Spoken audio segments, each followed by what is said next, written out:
மீண்டும் இணையறதுக்கு நான் ரெடியா இருக்கேன். எடப்பாடி பழனிசாமியை நான் பல தடவை சொல்லிட்டேன் தம்பி, உங்களுக்கு விறுவிறுப்பான செய்தி வேணுங்கிறதுக்காக அடிக்கடி இந்த கேள்வி கேட்டுட்டே இருக்கிறீங்க. சொல்றது இது அன்னைக்கு தினம் தான் கேட்டுருக்காரு, இன்னைக்கே கேட்டாரு, 3-4 வருஷமா கேட்டு தான் இருக்காரு.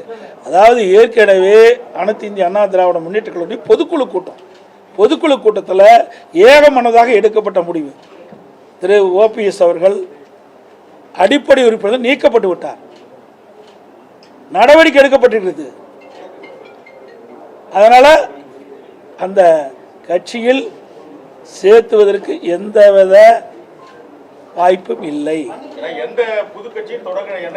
அது அவரை தான் கேட்கணும், நீங்க அவரை போய் கேளுங்க சார். இது அடிப்படை நல்லா புரிஞ்சுக்கு, இது பொதுக்குழு எடுக்கப்பட்ட முடிவு, அவர் பொதுச்சாலை எடுக்கப்பட்ட முடிவு இல்லை. 2500க்கும் மேற்பட்ட பொதுக்குழு உறுப்பினர்கள் ஒன்றாக கூடி சென்னையிலே அவர்கள் இந்த இயக்கத்திற்கு துரோகம் இழைத்த காரணத்தினால் அந்த சென்னையில் கூட்டப்பட்ட அந்த பொதுக்குழுவில் எடுக்கப்பட்ட நடவடிக்கை.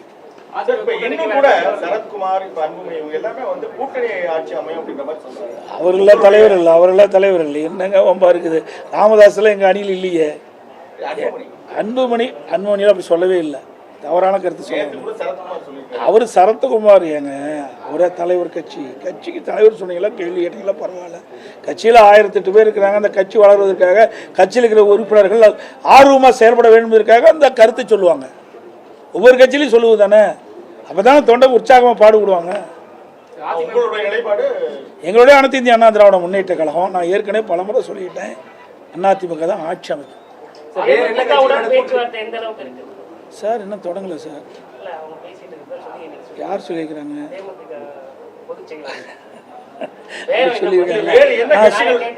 அதாவது அனைத்து இந்திய அண்ணா திராவிட முன்னேற்ற கழகம் மற்ற கட்சியோட பேச்சுவார்த்தை நடத்தி இறுதி செய்யப்பட்ட பிறகு உங்களுடைய தொலைக்காட்சி நிறுவனங்களையும் பத்திரிகைகள் அழைத்து நிச்சயமாக அதற்கு பேட்டி கொடுக்கும். நிறைய கட்சி இருக்குது, அதெல்லாம் இப்படி ஓப்பனாக பேச முடியுமா? எது பேசணுமோ அதை தான் பேச முடியும். தொடர்ந்து ஸ்டாலின் அவர்கள் இந்த பெண்களுக்கு பாதுகாப்பு இருக்கு அப்படின்னு தொடர்ந்து இப்ப கூட மகளிர் மாநாட்டில் பேசிட்டு இருக்காரு. ஆனா நேத்து கூட சென்னையில ஒரு குடும்பத்தையே வெட்டி இன்றைக்கும் நடந்திருக்குது. இப்ப நான் வரும்போது ட்வீட் போட்டு தான் வந்திருக்கிறேன். தினம் நடக்குதுங்க, 1 நாள் 2 நாள் நடக்கல, தினந்தோறும் தமிழகத்தில் பாலியல் சீட்டல் நடந்து கொண்டே தான் இருக்குது. இந்த ஆட்சியில் கண்டுகொள்ளவே இல்லை, அதுக்குண்டான நடவடிக்கை இது அழுத்தம் கொடுத்து வந்துன்னு சொல்றீங்க. இதெல்லாம் வேண்டுமென்று திட்டமிட்டு எதிர்கட்சிகள் அவதூறு பிரச்சாரத்தை பரப்பிட்டாங்க. ஒன்றும் நடக்காது. தெளிவாக நாங்கள் பேட்டியே கொடுத்துட்டோம். பாரத பிரதமர் நரேந்திர மோடி அவர்கள் அங்கே முதல் கூட்டம் தேர்தல் நடைபெற்ற அந்த மதுராந்தகம் கூட்டத்தில் அழகாக பேசினார். அந்த கூட்டம் முடிந்த பிறகு நாங்கள்லாம் எங்களுடைய கூட்டணி கட்சி தலைவர்கள்லாம் ஒன்றாக இணைந்து அற்புதமான பேட்டி கொடுத்தோம். உங்கள் தொலைக்காட்சியெல்லாம் வந்திருக்குது.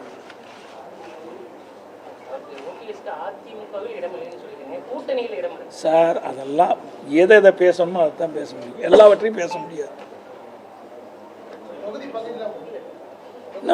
ஒவ்வொரு கட்சியும் எல்லா கட்சியும் முடிவெற்ற பிறகுதான் தொகுதி பங்கெடுப்பாங்க. இன்னும் சில கட்சியோடு நாங்கள் பேசிகிட்டு இருக்கிறோம்.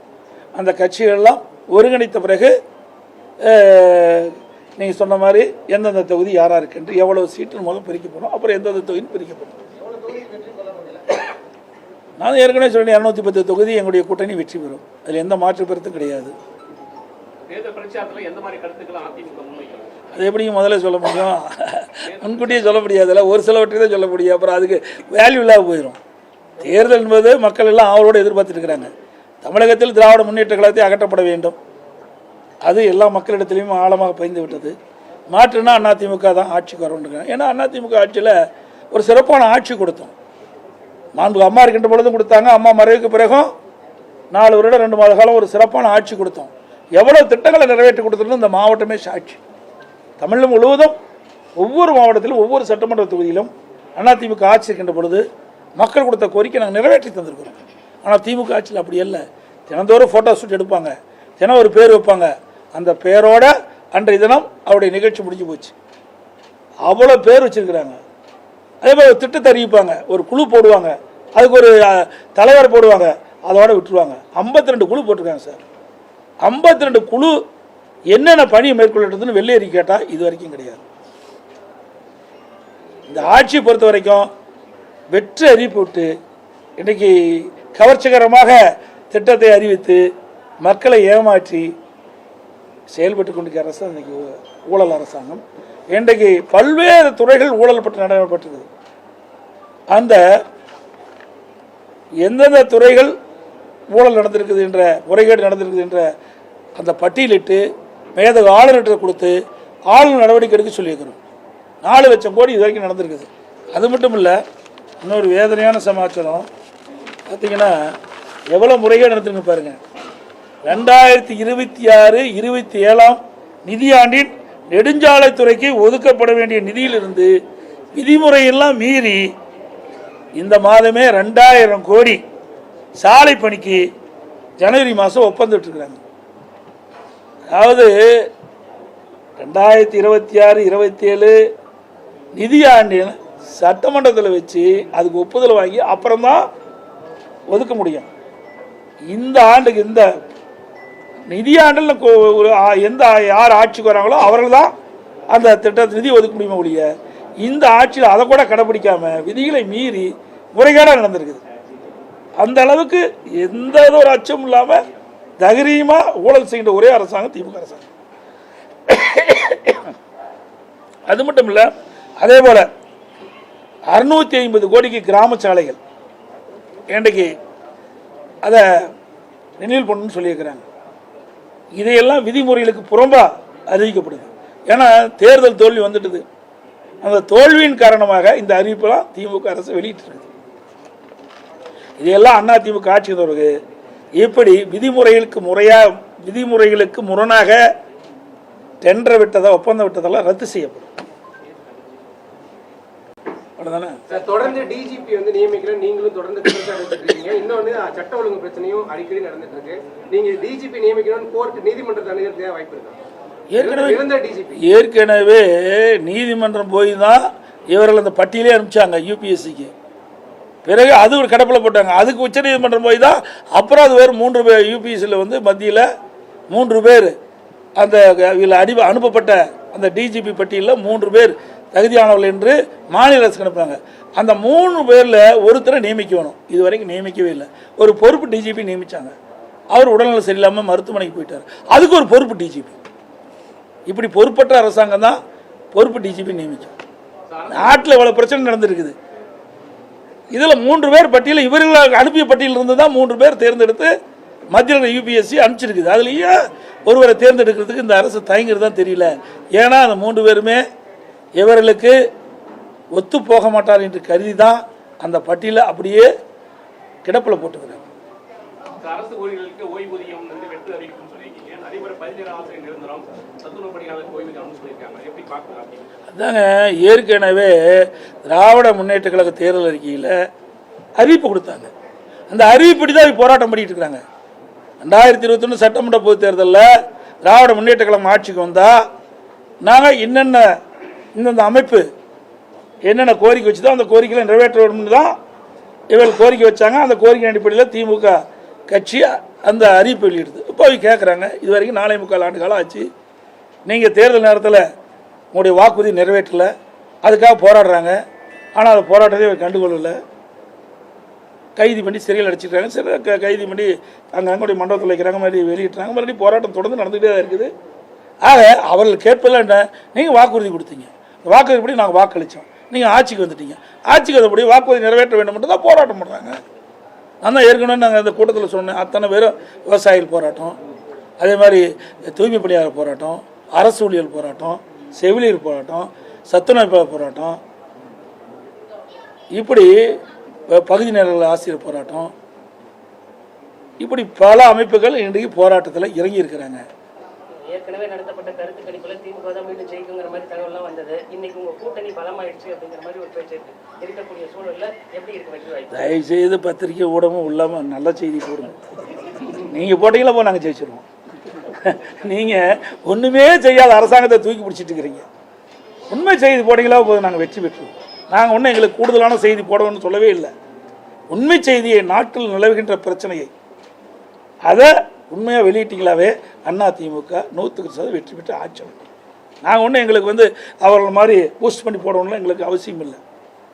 நாங்கள் திறமையாக ஆட்சி செஞ்சோம், மக்களிடத்தில் நல்ல பேர் இருக்குது.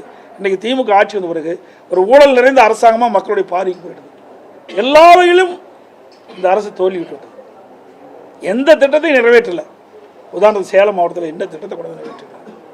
உங்களுக்கே தெரியும் அதிமுக ஆட்சி இருக்கும்போது எத்தனை திட்டத்தை நிறைவேற்றி கொடுத்தோம். கம்பேர் பண்ணுங்க.